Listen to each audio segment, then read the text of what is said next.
মিশিয়া গেল জলে, আহা যৌবন মিশিয়া গেল জলে।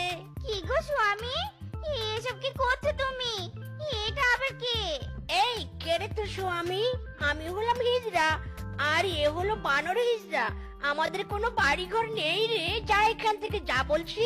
হারামজাদা, বাড়ি থেকে বেরিয়ে এই করে বেড়ানো হচ্ছে? দৌড়ারে বেটা দৌড়ো। এই এই দেখো বোন দেখো, এসব কিন্তু ভালো হচ্ছে না। আরে আরে, বউ থেকে বোন বানাচ্ছিস বেটা আমাকে? দাঁড়া বলছি, দাঁড়া।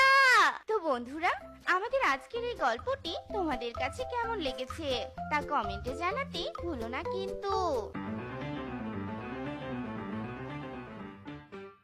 কি হলো ভাই সাহেব, হাত গুটিয়ে বসে রইলেন কেন? হাতটা মেলে ফল মিষ্টি কিছু নিয়ে মুখে দিন। হাত মেলে আর কি হবে, চোখ মেলে তো তাকে এখনো দেখতেই পেলাম না। বলছি দাদা, 2 ঘন্টা 27 মিনিট 9 সেকেন্ড ধরে বসে আছি, পাত্রের ছায়ায় তো এখনো দেখলাম না। আরে দেখবেন কি করে, সে তো পালিয়েছে। বলেন কি, আপনার ছেলে যদি পালিয়ে গেছে, তবে আপনি আমাদেরকে ডেকে এনে এভাবে বসিয়ে রেখেছেন কেন? আরে না না ভাই সাহেব, ভুল ভাববেন না। আমার ছেলে মেয়ে নিয়ে পালিয়ে যায়নি, আমার ছেলে বিয়ে করবে না বলে পালিয়েছে।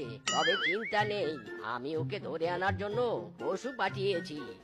মানে কি, আপনার ছেলে বিয়ে না করার জন্যই পালিয়েছে? কেন বলুন তো, আপনার ছেলে কি খোকা নাকি? বয়স কত আপনার ছেলের? বেশি না তো, মাত্র 40 বছর। এক চুলুসে পা দিয়েছে আর কি। 40 বছরের দামড়া ছেলে, সে আবার বিয়ের ভয়ে পালাবে কেন? আমরা কি আজ আপনার ছেলেকে তবে দেখতে পাবো না? আরে আরে, দেখতে পাবেন না সে কথা বললাম কখন? আপনারা বসুন, ধীরে সুস্থে ফল মিষ্টি খান। আমার ছেলে চলে এলো বলে।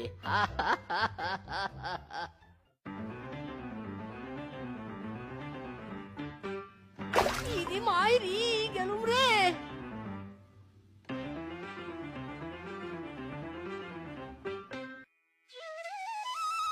সাবাস সাবাস, ছেলে তো নয় যেন আগুনের গোলা। ইরে মাইরি, আপনি আমাকে এভাবে মারছেন কেন? আমি কি সার নাকি? আপনি কি আমার গা চাপড়ে মাংস পরীক্ষণ করছেন নাকি মাইরি? দেখতে আদারাম হলেও গায়ে গতরে কিন্তু ফার্স্ট ক্লাস, বিয়ে ফাইনাল।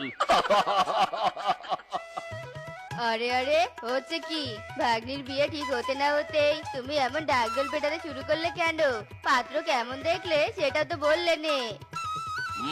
পাত্র বুদ্ধিতে 2 নাম্বার হলেও দেখতে শুনতে 1 নাম্বার। গায়ে গতরে তো পুরো মাংসের বাহার।